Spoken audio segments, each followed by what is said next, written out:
Now, the Ukrainians have reopened that investigation, and they have been trying to get this information to us for months.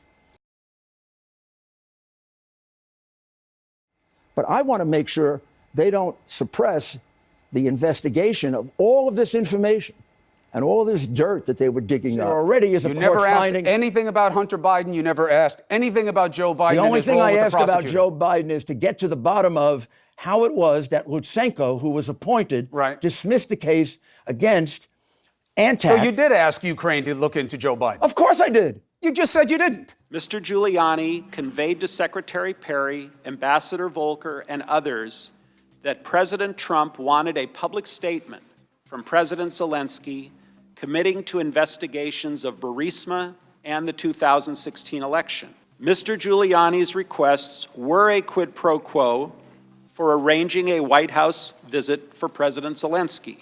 Mr. Giuliani was expressing the desires of the President of the United States, and we knew these investigations were important to the President.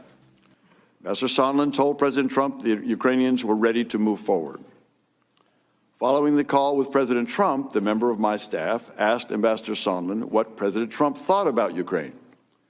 Ambassador Sondland responded that President Trump cares more about the investigations of Biden, which Giuliani was pressing for.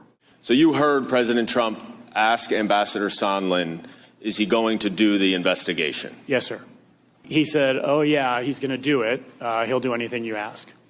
In the middle of Lev Parnas running that scheme in Ukraine with Rudy Giuliani at the president's direction, in September of this year, September 2019, he neglected to mention to prosecutors that, quote, he received $1 million wired to him from a bank account in Russia. Oh. Prosecutors say he also neglected to mention hundreds of thousands of dollars he received as a kind of pass-through from a Kremlin-connected oligarch who has hired Trump-connected lawyers, who then hired Lev to work for them.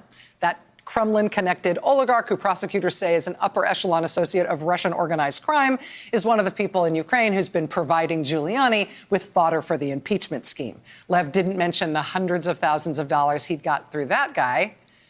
And he didn't mention that someone in Russia wired him $1 million last month, while he was working for Rudy Giuliani in Giuliani's capacity as President Trump's personal lawyer.